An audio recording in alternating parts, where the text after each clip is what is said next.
रामकृष्ण हरी।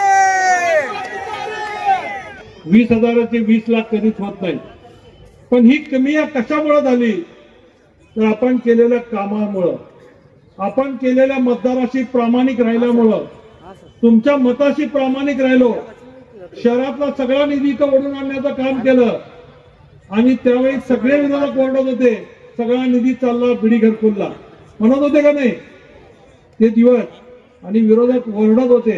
आज सुरेश पाटील साहेब सुद्धा आपल्याला साथ देण्यासाठी इथं उभा आहेत, ते काही पक्ष सोडलेले नाहीत, अजूनही भाजपचेच नगरसेवक आहेत, परंतु त्यांनी बघितलं की त्यांना सुद्धा ज्या पक्षाच्या आमदारांनी संपवण्याचा प्रयत्न केला त्या आमदाराला संपवल्याशिवाय मी स्वस्थ बसणार नाही, हे विचार घेऊन त्यांनी आज पेटून उठलेले आहेत।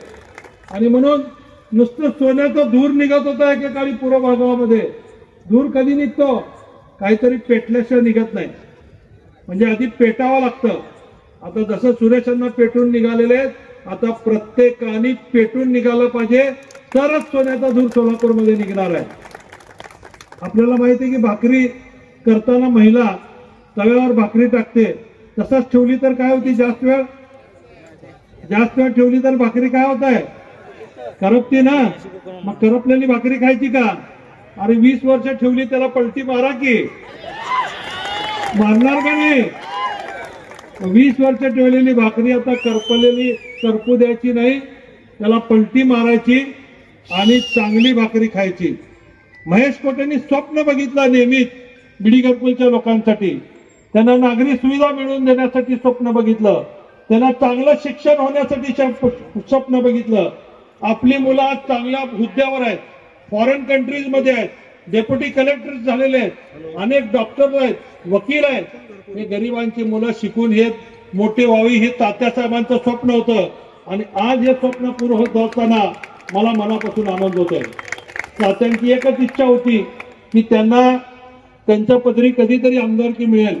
अनेक वेळा त्यांचं नाव आलं आणि नाव गेलं, मी सुद्धा बराच प्रयत्न केला, एकदा आपल्या भागातून उभारलो, दोनदा तिकडे उभारलो, 3दा पराभूत झालो, परंतु मी कधी जिद्द सोडली नाही आणि ते जिद्दीमुळेच मी हा भागाचा विकास करू शकलो। आज मात्र तात्यांनी आशीर्वाद द्यायचं ठरवलेलं आहे आणि ते तुमच्या रूपाने द्यायचं ठरवलेलं आहे, तुमच्या माध्यमातून ते आशीर्वाद मला मिळणार आहे ना, आशीर्वाद देणार ना? मग सगळेजण सांगा किती नंबरला आपण हाय करायचं आहे, हात वर करून सांगा, जे जे मला मत देणार आहे त्यांनी हात वर करा। माझ्यासाठी कमीत कमी एक माणूस 100 मत गोळा करणार का?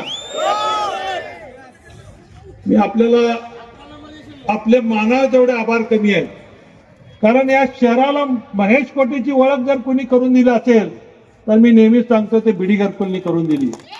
बिडी घरकुलनी जर मला साथ दिली नसती तर महेश कोटेला शहरामध्ये कुणी ओळखलं नसतं, आणि म्हणून मी कुठं जरी गेलो तर चालला बघा बिडी घरकुलचा नगरसेवक, बिडी घरकुलचा राजा, बिडी घरकुलचा ढाण्यावाल, हे लोक म्हणतात। कन्ना चौक मध्ये सुद्धा तुम्ही जाऊन विचारला तर कुठं जायचंय, बिडी घरकुलला, कुठल्या बिडी घरकुलला, जुना बिडी घरकुल महेश कोटेचा का आडम मास्तरचा, हे विचारतात का नाही? म्हणजे ही जी घरं बांधली, या घराला जे स्वरूप आणलं, त्यामुळं मला निश्चित आनंद आहे की नेहमीच आपण पाठीशी माझ्या राहिलाय, पण आपलं स्वप्न अजून पूर्ण झालेलं नाही। मी शाळा काढली, बाकीच्या सुविधा, नागरी सुविधा दिल्या, पण आमचा सोलापूरचा मुलगा सोलापूरला आई वडिलाला सोडून सोलापूरच्या बाहेर चाललाय, ही शल्य माझ्या मनामध्ये कायम आहे।